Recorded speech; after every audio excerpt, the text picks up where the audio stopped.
जय हिंद प्यारे दोस्तों, सुपर स्टार क्लासेस में स्वागत है आपका। आज हम लोग ज्योग्राफी के मोस्ट इम्पॉर्टेंट टॉपिक मिट्टी और मिट्टी के संगठन को डिस्कस करेंगे। आज की क्लास बहुत ही शानदार, ज़बरदस्त, मोस्ट इम्पॉर्टेंट होने वाली है। पूरे यूट्यूब पर इससे बेहतर क्लास मिलना मुश्किल है, इसलिए मेरे साथ अंत तक बने रहिए। आइए डिस्कस करते हैं मृदा या मिट्टी, और मिट्टी को सॉइल कहते हैं। साथ ही साथ समझिए दोस्तों कि मृदा जो शब्द है लैटिन भाषा के किस शब्द से बना है, तो आपका आंसर हो जाएगा सोलम शब्द से। मृदा शब्द की उत्पत्ति किस शब्द से हुई, तो आपका आंसर होगा सोलम शब्द से। मृदा के अध्ययन को हम क्या बोलते हैं? मृदा के अध्ययन को पीडोलॉजी कहा जाता है। कि मृदा क्या है? पृथ्वी की सबसे ऊपरी सतह जिसमें छोटे, मध्यम, बारीक कण, कार्बनिक और अकार्बनिक मिश्रण को हम क्या कह सकते हैं? मृदा या मिट्टी कह सकते हैं। कहने का मीन्स क्या है दोस्तों? पृथ्वी की जो सबसे ऊपरी सरफेस होती है उसमें छोटे छोटे, यानी छोटे आकार के कण हो सकते हैं, मध्यम आकार के हो सकते हैं, और उसी के साथ मिले हुए कार्बनिक और अकार्बनिक तत्व जो मिश्रित होते हैं उन्हें हम क्या कह सकते हैं? मृदा कह सकते हैं दोस्तों। नेक्स्ट इंपॉर्टेंट बात करते हैं। अब सबसे इम्पोर्टेंट क्या है कि मृदा का संगठन क्या है, यानी मृदा जो मिट्टी है हमारी, वो मृदा में कितने प्रतिशत ह्यूमस पाई जाती है? ह्यूमस या कार्बनिक पदार्थ कितने प्रतिशत पाए जाते हैं? तो 5 से 10% क्या पाए जाते हैं? कार्बनिक पदार्थ पाए जाते हैं। किसमें? मिट्टी में। कितने परसेंट? 5 से 10%। आइए दोस्तों समझते हैं। इसमें खनिज पदार्थों की मिट्टी के अंदर यानी सॉइल के अंदर कितनी मात्रा होती है? 40 से 50%। 40 से। आइए नेक्स्ट प्रश्न को डिस्कस करते हैं दोस्तों कि मिट्टी में जल की मात्रा कितनी होती है। एग्जाम में प्रश्न पूछा जाता है कि जो आपकी मिट्टी है उसमें जल कितने प्रतिशत पाया जाता है, तो आपका आंसर हो जाएगा 25%। यानी किसी भी मिट्टी में पानी की मात्रा कितनी होनी चाहिए? लगभग 25% होनी चाहिए। साथ ही साथ दोस्तों एक प्रश्न और बनता है कि मिट्टी में कितने प्रतिशत एयर, यानी कह सकते हैं वायु या गैसें पाई जाती हैं, कह सकते हैं सॉइल में कितने प्रतिशत वायु पाई जाती है? तो 25%। आपका आंसर कितना हो जाएगा? तो दो इंपॉर्टेंट बातें, मृदा जल कितना होता है? 25% होता है। मृदा वायु कितनी होती है? 25%।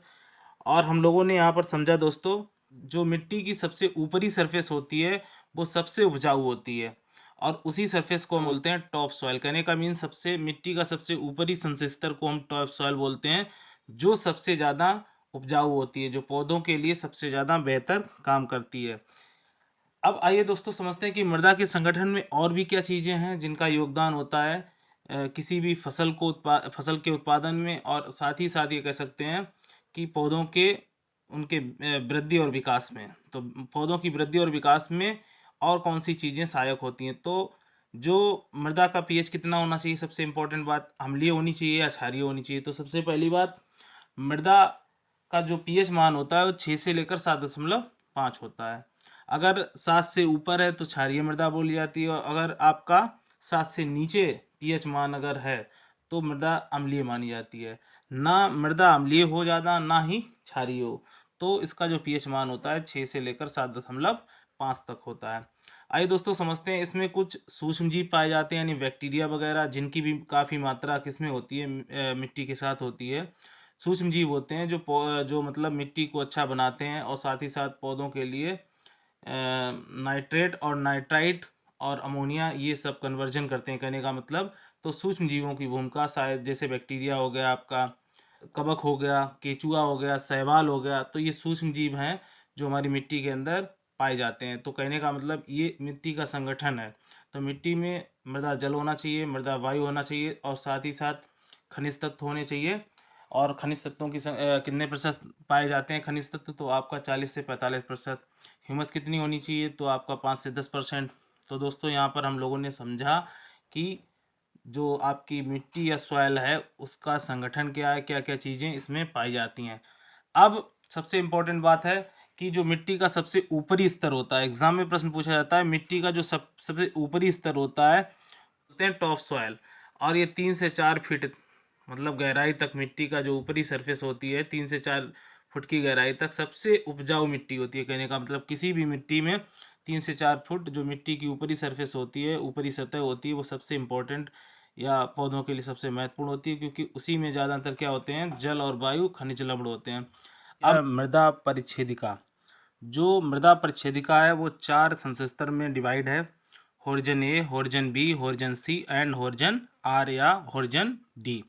तो सबसे इम्पोर्टेंट था हमारे लिए कि होर्जन जो आपका ए है इसमें ह्यूमस और ऑर्गेनिक मटेरियल होता है, टॉप सॉइल बोलते हैं इसको, जो पौधों के लिए सबसे ज़रूरी संसिस्तर माना जाता है, या सबसे कह सकते हैं सबसे उपजाऊ संसिस्तर कौन सा होता है, तो दोस्तों होर्जन ए होता है। साथ साथ जो होर्जन बी है, कहने का मतलब मिट्टी की जो दूसरी परत होती है, और दूसरी परत में सर्वाधिक क्या पाया जाता है, तो सर्वाधिक पानी पाया जाता है। क्या पाया जाता है दोस्तों, सर्वाधिक मतलब वाटर इसमें कंटेन होता है, जो पौधों की ग्रोथ के लिए बहुत ज़रूरी होता है।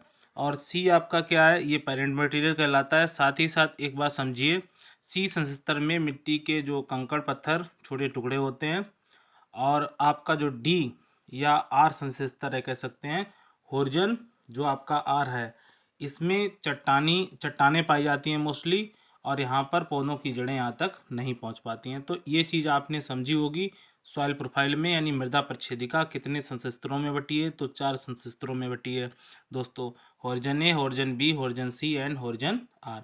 चलिए नेक्स्ट इंपॉर्टेंट बात करते हैं दोस्तों।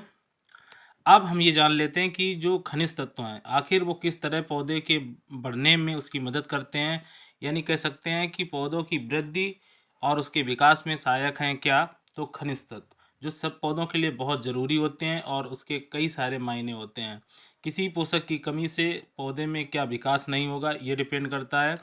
तो मुख्य रूप से 40 से भी अधिक प्रकार के जो तत्व होते हैं वो पौधों की वृद्धि और विकास में मोस्टली सहायक होते हैं। अब इसमें सबसे इम्पोर्टेंट जो एग्ज़ाम के लिए प्रश्न बनता है दोस्तों, दीर्घ पोषक तत्व किसे कहते हैं, यानी पोषक तत्व दो में डिवाइड होते हैं, दीर्घ पोषक तत्व और लघु पोषक तत्व।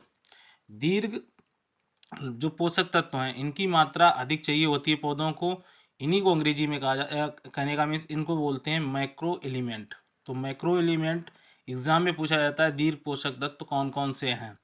तो ये बहुत इंपॉर्टेंट प्रश्न है आपका एग्जाम के लिए, तो आपको ये पता होना चाहिए कौन कौन से तत्व आपके दीर्घ पोषक तत्व कहे जाते हैं। तो आपका कार्बन है, हाइड्रोजन है, ऑक्सीजन है, नाइट्रोजन है, कैल्शियम है, मैग्नीशियम है, सल्फर है, और आपकी फास्फोरस और साथ ही पोटेशियम। तो ये आपके दीर्घ पोषक तत्व हैं। तो आपका याद रखना है दोस्तों, आपको याद रखना है CHONCAMGSNPK, कहने का मतलब आप समझ गए होंगे। अब नेक्स्ट इंपॉर्टेंट बात करते हैं लघु पोषक तत्व कौन कौन से हैं, जो मोस्टली जिनकी सूक्ष्म मात्रा पौधों को चाहिए होती है, उन्हें हम बोलते हैं लघु पोषक तत्व या माइक्रो एलिमेंट या सूक्ष्म तत्व। अब कौन से सूक्ष्म तत्व हैं आपके, जिंक हो गया, कोबाल्ट हो गया, मैंगनीज हो गया, क्लोरीन हो गया, सोडियम हो गया, कॉपर हो गया, आयरन हो गया, मोलिब्डेनम हो गया, साथ ही साथ बोरान। तो ये आपके लघु पोषक तत्व हैं। तो एग्जाम में कई तरीके से प्रश्न यहाँ पर फ्रेम किया जाता है दोस्तों, निम्न में लघु पोषक तत्व नहीं है, तो आपको फिर अच्छे से याद होना चाहिए कि कौन से हैं कौन से नहीं हैं। तो माइक्रो एलिमेंट कौन है, zinc, cobalt, manganese, chlorine, sodium, copper, iron and molybdenum, और साथ साथ बोरान। आपके दीर्घ पोषक तत्व कौन कौन से हैं, तो कार्बन है, hydrogen, oxygen, nitrogen, calcium, magnesium, sulphur and phosphorus और पोटेशियम। चलिए नेक्स्ट इंपॉर्टेंट बात करते हैं दोस्तों सॉइल में। तो सबसे इम्पोर्टेंट यहाँ से एग्ज़ाम में प्रश्न बनता है TGT, PGT एंड कह सकते हैं अदर एग्ज़ाम्स, आपका बैंक हो गया, SSC हो गया, सुपर टेट, लेखपाल के लिए मृदा कणों के आकार पर प्रश्न एग्ज़ाम में पूछा जाता है कि मृदा के कण कितने प्रकार के होते हैं और कितने उनके आकार कितने व्यास के आकार के कण होते हैं, कहने का मीन्स। तो मुख्य रूप से जो मृदा के कण हैं, बजरी, ग्रेवल, बारीक बजरी, मोटी बालू, बारीक बालू, गाद जिसे अंग्रेजी में बोलते हैं सिल्ट, और चिकनी मिट्टी को क्ले, क्ले मीन्स चिकनी मिट्टी। तो मोस्टली मृदा के कण 5 प्रकार के होते हैं, बजरी, बारीक बजरी, मोटी बालू, बारीक बालू, गाद, चिकनी मिट्टी, यानी 5-6 प्रकार के जो कण होते हैं उन्हें याद रखना है। सबसे बड़ी इसमें मृदा कण कौन से होते हैं, तो बजरी, 5 mm यानी 5 मिलीमीटर से अधिक व्यास के कणों को हम क्या बोल सकते हैं, बजरी, या उसे अंग्रेजी में क्या कह सकते हैं, ग्रेवल।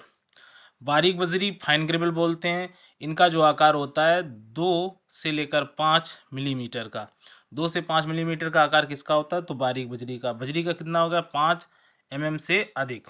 और मोटी बालू जिसे कोर्स सैंड बोलते हैं, क्या बोलते हैं दोस्तों, कोर्स सैंड, यानी 0.200 से 2 mm तक, तो मोटी बालू कही जाती है। कणों का जो आकार है 0.2 से लेकर 2 mm तक के कणों को हम मोटी बालू के अंतर्गत काउंट करते हैं। साथ ही साथ बारीक बालू फाइन सैंड बोलते हैं, कोर्स सैंड, फाइन सैंड। तो 0.020 से लेकर 0.2 तक, 2 mm तक, कहने का मतलब आपकी क्या है, बारीक बालू, यानी 0.2 तक क्या है आपकी बारीक बालू। साथ ही साथ गाद, जिसे हम सिल्ट कहते हैं। अब सिल्ट कण का आकार कितना होता है, तो 0.002 से 0.02 mm, यानी 0.002 से लेकर 0.02। और चिकनी मिट्टी के कणों का आकार कितना होता है, तो इसे हम बोलते हैं क्ले। और क्ले को, चिकनी मिट्टी को क्या कहा जाता है, क्ले कहा जाता है। तो 0.002 से 2 mm से कम व्यास वाले कणों को हम चिकनी, यानी सबसे छोटे कण किन्हें कहा जाता है, तो चिकनी मिट्टी के कण होते हैं सबसे छोटे। वे सबसे छोटे कण कौन कहे जाते हैं, तो आपके चिकनी मिट्टी के। और सबसे बड़े कण किन्हें कहा जाता है मृदा के कणों को, तो बजरी, यानी 5 mm से अधिक व्यास वाले कणों को हम बजरी बोलते हैं। और अब ये बात आप लोग बड़े अच्छे से समझे होंगे, बजरी, बारीक बजरी, मोटी बालू यानी कोर्स सैंड, बारीक बालू फाइन सैंड, गाद यानी सिल्ट, और चिकनी मिट्टी क्ले। तो दोस्तों यहाँ पर हम लोगों ने मृदा के कणों के आकार को समझा। आइए नेक्स्ट इम्पॉर्टेंट बात करते हैं मृदा के संगठन में।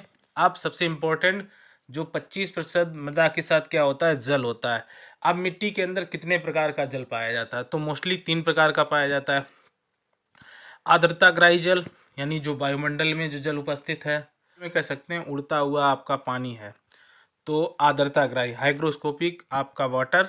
और साथ ही साथ क्या, मृदा जल में आप दूसरा सेकंड टाइप क्या है आपका, केशिका जल, कैपिलरी वाटर। और साथ ही साथ गुरुत्वाकर्षण जल या ग्रेविटेशनल वाटर। तो 3 प्रकार का वाटर मोस्टली होता है मृदा में, हाइग्रोस्कोपिक वाटर, कैपिलरी वाटर, और आपका ग्रेविटेशनल वाटर। और एक चौथा और होता है मृदा जल में, केमिकल वाटर। तो हम चारों प्रकार के मृदा जलों को समझेंगे। तो हाइग्रोस्कोपिक वाटर क्या होता है, जो ऐसा जल जो मतलब कहने का मतलब मृदा कणों के आसपास रहता हो नमी के रूप में, तो वो हमारा कौन सा जल हो गया, हाइग्रोस्कोपिक वाटर हो गया। ठीक, ये थोड़ा थोड़ा पौधों के लिए उपयोगी होता है। और सबसे इम्पोर्टेंट, यानी मृदा का कौन सा जल पौधों के लिए सर्वाधिक उपयोगी होता है या उनके लिए ज़रूरी होता है और पौधों तक वो पहुंचता है, कहने का मतलब पौधे से प्राप्त करते हैं, तो ये होता है हमारा कैपिलरी वाटर।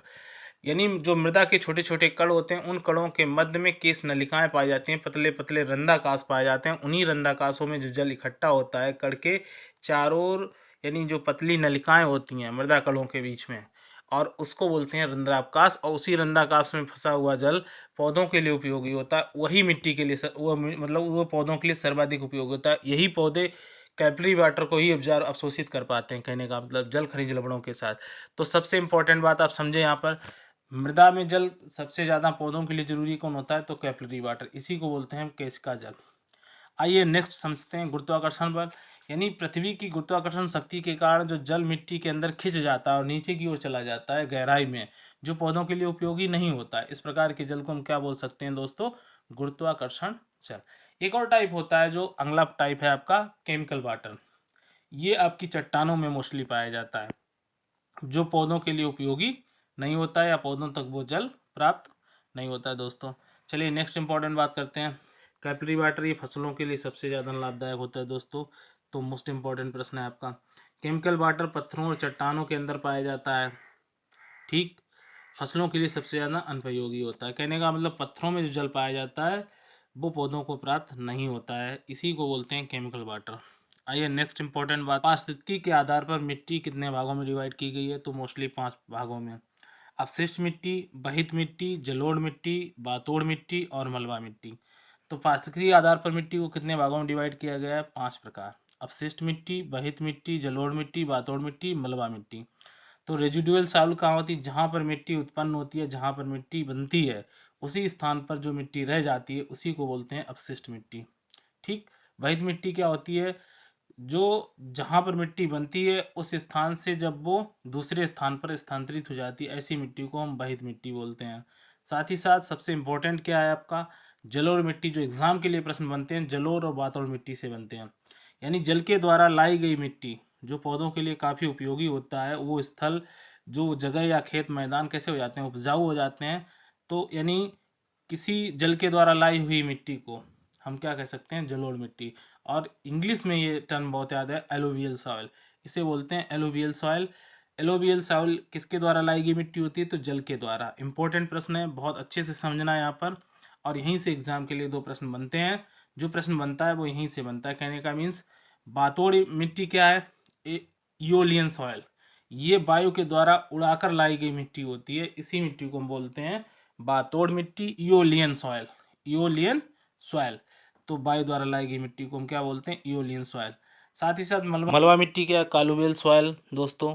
जो मिट्टी पृथ्वी के आकर्षण के द्वारा दूसरे स्थान पर पहुंचती है उसे हम बोलते हैं मलबा मिट्टी या सैल मिट्टी।